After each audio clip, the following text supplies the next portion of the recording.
everyone, and welcome back to the channel. Today you join me out in a boat down in Milford Haven with the Welsh squad. We're out on Fen's boat today, Lady Gail. The weather conditions are absolutely terrible. I was a bit gutted because we planned to put the drone up and that, and obviously do a bit of mixed species fishing with Fen, because he's one of the top skippers down here and he supports the Welsh team no end. So we're going to come down here for a practice day because we are hosting the Home Nations here this year, and we're hoping we can retain the gold medal which we won last time. We hope we hosted him. I think Fen is the lead skipper again because his knowledge of the area is absolutely amazing. But it's good, we've got all the Welsh boys together who are fishing it. And good thing is we got my good friend Gareth Prothero is on here, and as you know, he is the world champion, which was absolutely amazing when we fished in Ireland. So it'd be good to get Gareth on here and the rest of the team, and we can see how we're going to fish Milford Haven. We won't give away too many secrets just in case the Irish and the English are watching, but we're going to go through certain things today. We can't get out to the marks that Fen wanted to put us onto, but we're certainly going to fish in the Avon because this is going to be our blow-off zone for the Home Nations. Yeah, so what I'm going to do is throughout the day now, I'm not going to do so much fishing myself, but I'm going to watch the other boys fishing. I will put one rod out and jump in and out, but we're going to watch the boys how they fish at different areas with match tactics, different rigs, and then also we'll have a quick chat with Fen and pick his brain a bit about Milford Haven, because if you want to come down to Milford Haven, it's a fantastic fishing area, various amount of species. And then I'll leave a link in the description to Lady Gail and Fen. If you want to come down to Milford Haven, the accommodation is cheap, which I'll put a link into that, and then obviously you can book up through Fen to come down. The fishing in Milford is absolutely amazing, from shark to coalfish to pollock to wrasse. It offers everything. So what I'll do is now, we're going to steam out to the mark, and once we get there, we get set up and everything. We'll get the boys started to fish. After that then we'll have a quick chat with Fen, and then we'll see what species we can catch.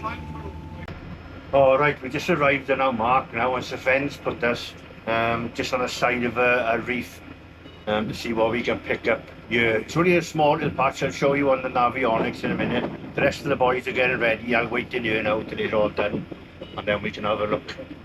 Species we're looking at targeting here on here probably ray, dogfish, bullets, strap conger, and then we'll have a look at the techniques the boys are going to be using. We'll have a quick look at navionics.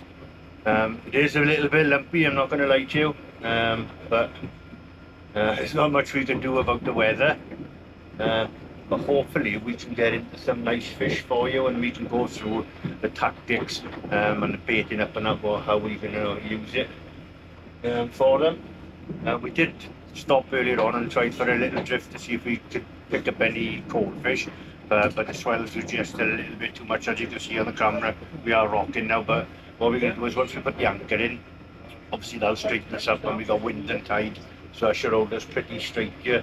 We're going to give it probably an hour here and see how it's fishing, and then we work our way back up the Haven then, and then put this on relevant different marks for different species through. But yeah, at least we're out on the water, and hopefully we can get into some fish now.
Right, we've just arrived in the mark now and Sven's put the anchor in.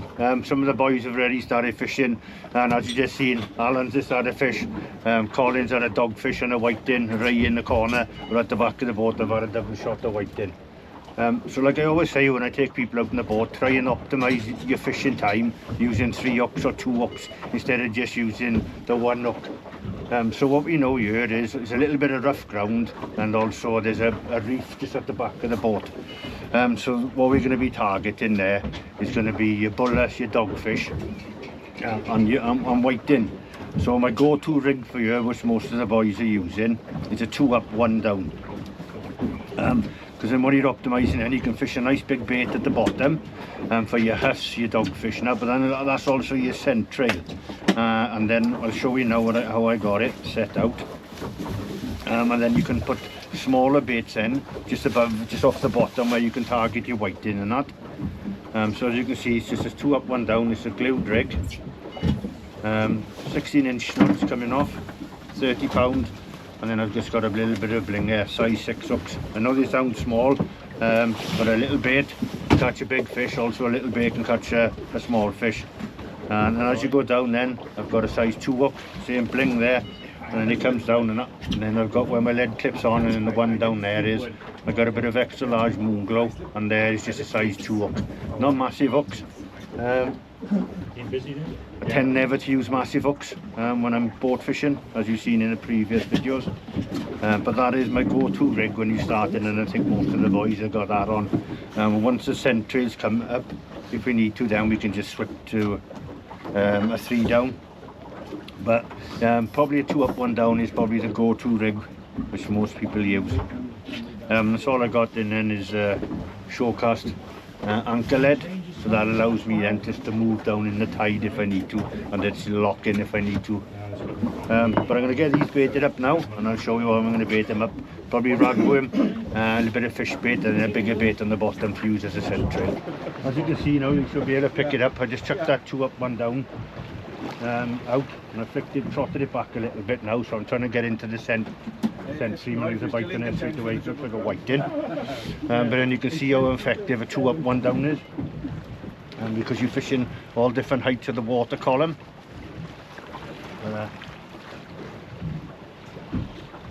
Obviously I got 3 hooks there. When you are mat fishing, you want to try and get all the hooks full and maximise bringing the fish in.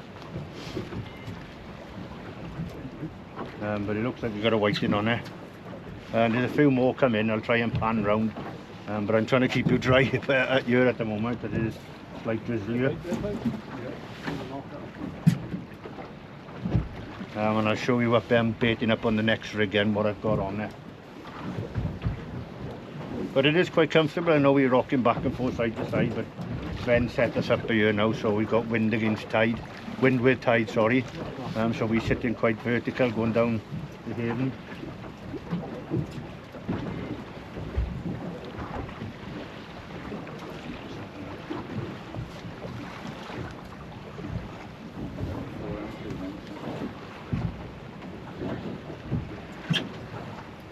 Cheers, man.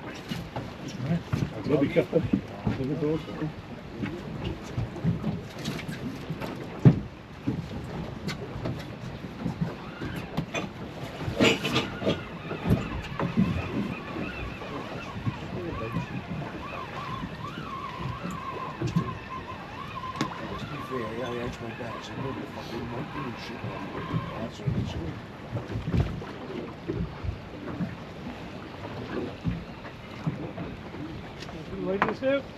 Yeah, and then you have it on the second fly it up, just a little whiting, but that went out there 2 minutes, and that's just on the little side of herring. So I'll get him this little fella back now, and I'll run you through the rig which I'm going to put out next now. Let him grow a bit. Right, what I'll do is, as I told you, so I bait it up to 2 up 1 down. On the top one, I've just got a tiny slither of herring. Little tiny bit of ragworm, not big bait, a little bit of bling and spinner blades, and that comes down then to the bigger bait on the bottom with the moon glow and the showcast lead. So what you can do with, like I got a herring head on there, because there are a lot of herring currently in the Avon, so perfect bait for it. But what that also does then, because you've got a bigger bait in the bottom, it will pick up, like we spoke about, your bigger fish which are on the bottom, but it also then adds as a scent attraction, so then that's giving out the scent. And when the smaller fish come up, obviously that's going to be too big for them, but then they can pick up the smaller baits which are there. So you're just optimising your bait rather than just using a single hook, which more people do, just a one down, because you would be missing all the whiting in. There are quite a lot of whiting coming in now, and quite regular, but most of them are coming up in the water on the two up. But it's quite busy at the moment. I'll try and pan you around now because there are quite a lot of fish coming in. Obviously the scent trail now has come down. And then once more the scent trail goes, obviously that brings the fish on. That's what you normally find once you anchor up.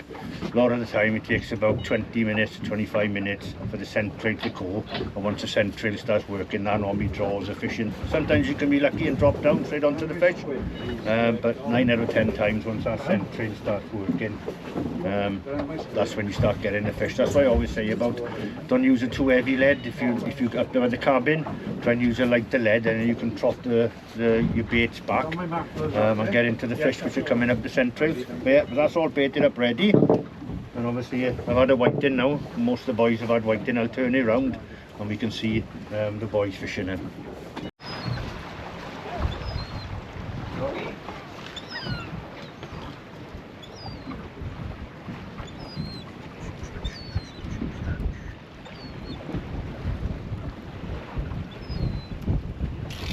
And the young. Oh, sorry. That's right, man. Carry on.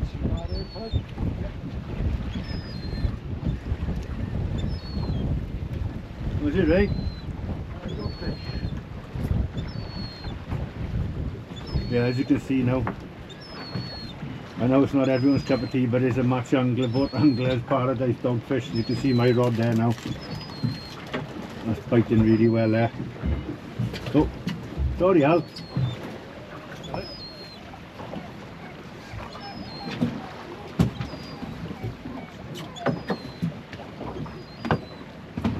Yeah.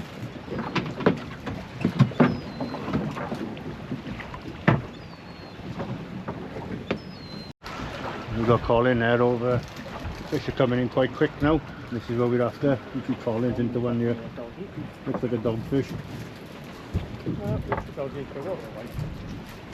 For match anglers, that is what you need to target all the time. I know it sounds funny, but we actually have dogfish rigs, which a lot of people find quite funny, but on a match, that is the main staple which we're after.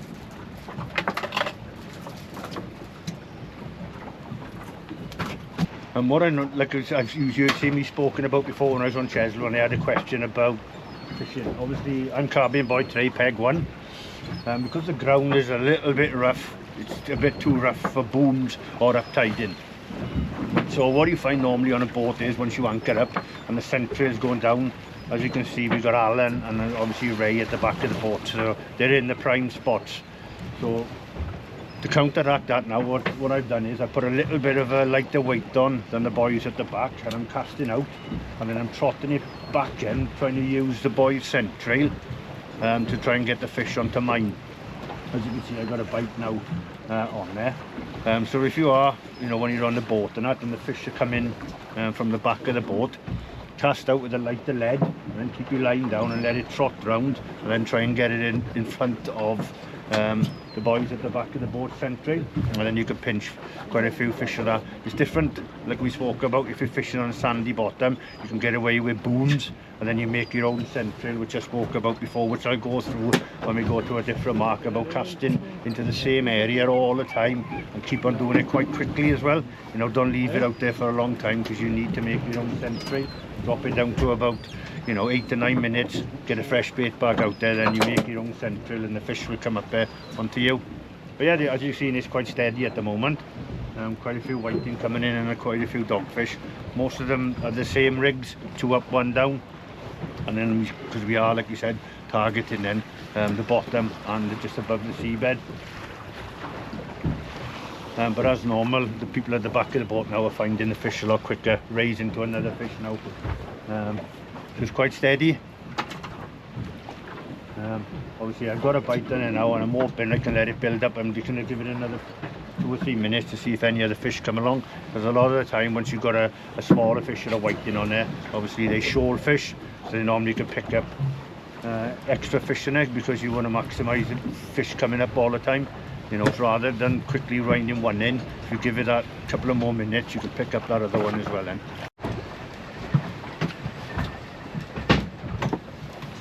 A lot of the time as well, if you've got a bite, just give it a gentle lift up and then let the lead drop down, and then that little waft up, and also take it to any other fish around there, they'll see that. I'll drop my line down for Alan. Come on, Alan. Yeah, so just moving the lead off the ground and then putting it back down. If you've got one fish in there, you can often bring another fish to take. Phone's ringing in here.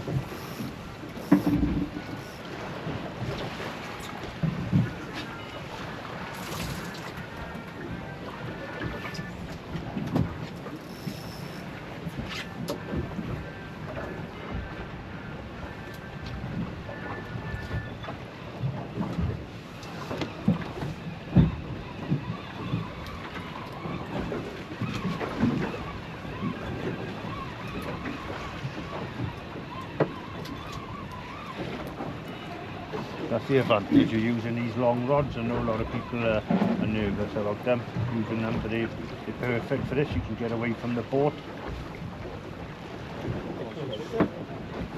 Nice weight there.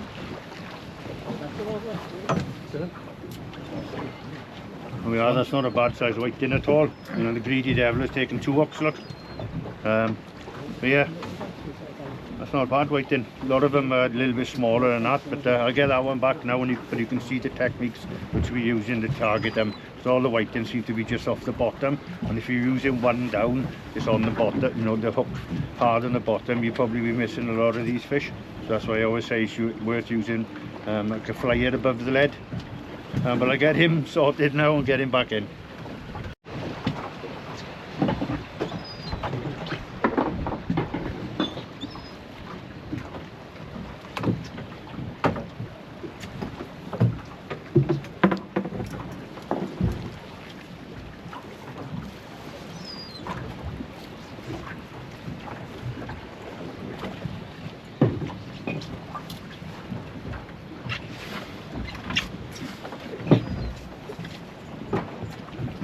You can see we're calling using a twizzle stick. So what you do is you just put the stick down and twizzle it, and it falls off. It's much easier and quicker than using a T-bar, and better for the fish.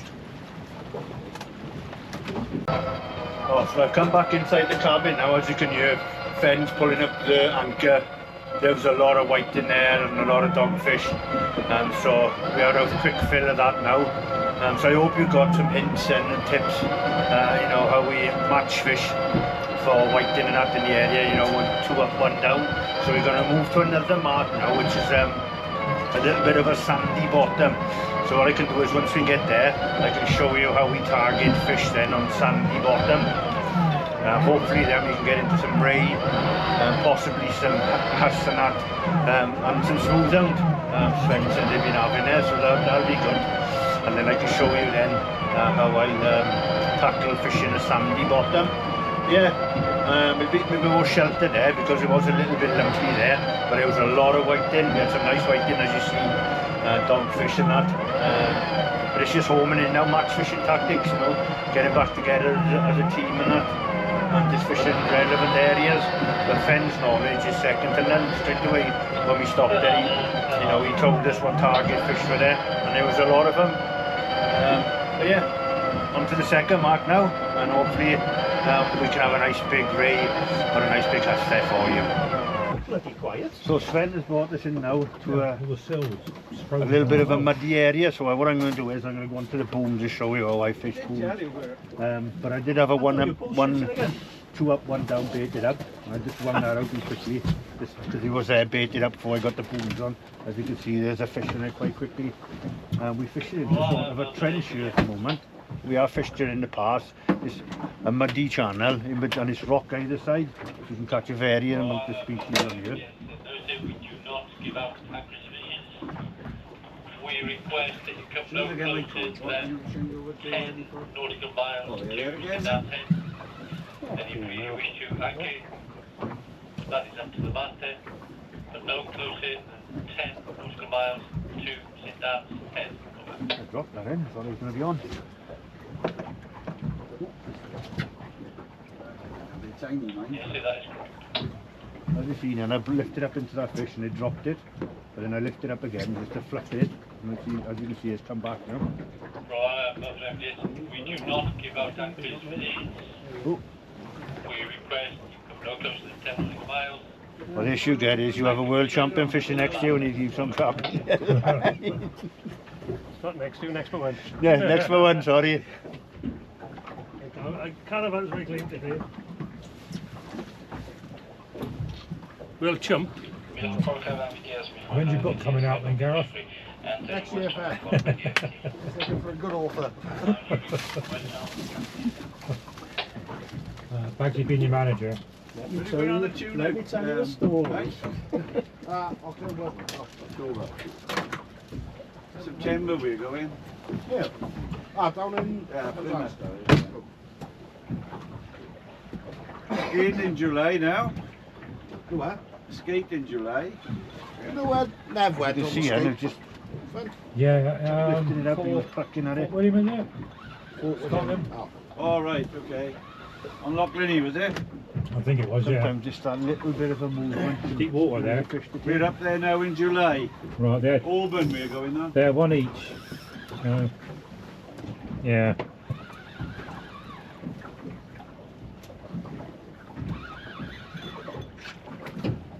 He said it took him 15 minutes just to get the right thing to move. He thought it was a rock. A little conger. Naughty. I always get conger, didn't I? Oh, sorry. There we are, and the one up, one down. A little pout on the top, and then a little bootless end on there. But as you can see then, the strap was taken and I just slowly lifted it away from it, and that got him to take it in. But I get these quickly slip back now.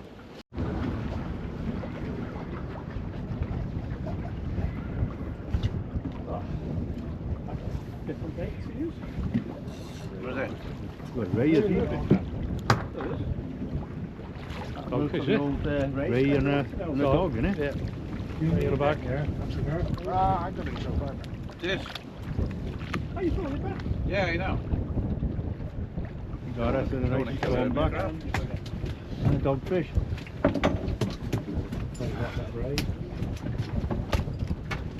That's right. There's Gareth there with a nice little thornback ray. Perfect size for competition because you don't want them too big, you don't want to be fighting fish. Too small for eating that one. Too small for eating. About time the world champion caught something. What I'll do is I'll quickly run you through, obviously, is I'm going to be what we spoke about, booms across the tide. The boom rig I got now, these are fiberglass ones which I get from Holland. The water's quite cloudy here, so what you find is better in cloudy water, as you've got your little spinner blades, so they'll spin in the tide and they cause a bit of a commotion and that can bring the fish on. The booms then are 600 apart, and as you can see these are fiberglass which have got a bit of a bend and they sit nice in the tide.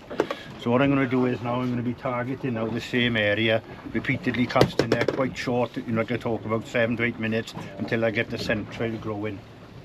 There's not much tide going at the moment, so I'm not going to use a grip lead, but I'm going to use an 8-ounce shore cast anchor lead, which will just hold it in there. And when the tide picks up, it does actually move slightly, but then yet again it puffs up the sand and that can attract the fish.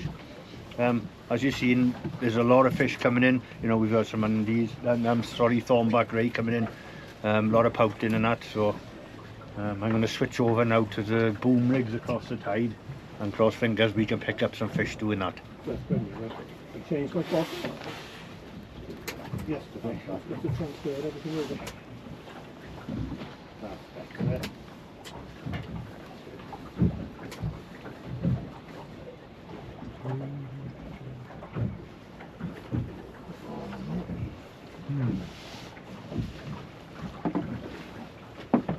swinging. Get out of his misery first.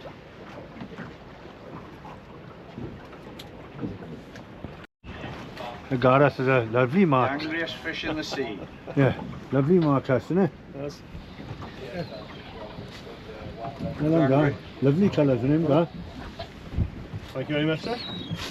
Okay, still. Yeah. Oh, sorry, man. Sorry, mate. It's not my camera keeps turning itself off, I don't know why. Lovely one there, Gar. Lovely colours. Right, that's us done. Halfway through the day, the heavens absolutely opened, and you can see we're all drenched, torrential rain, so I couldn't do anything filming. But I hope what we did show you, you know, is hints and tips, you know, how to optimise your fishing time. We showed you a little bit of competition fishing. As you can see, we just try and target everything, utilising 3 hooks. So even if you're coming out pleasure fishing, you know, see if you can take some of the hints and tips away, because there's nothing worse than pleasure fishing and not catching anything. You still fish, you still allow you big bait on the bottom, but then you always have 2 hooks above it, which you know you can still pick fish up on that. But yeah, we're going to head back in now because we had about 2 hours of this torrential rain, and unfortunately I couldn't film that. But yeah, hopefully you've got a bit of an insight into mud fishing. And if you want to come up with Fen and all that, I'll put all the links in the bottom. Tremendous skipper, and his knowledge of Milford is absolutely amazing. We are going to try and come out again, obviously practicing, and cross fingers. The weather will be a little bit better, because that was right lumpy. And all the rain came through and it was swollen to it, so I didn't want to break the camera. But yeah, certainly enjoyable day. A lot of fish caught.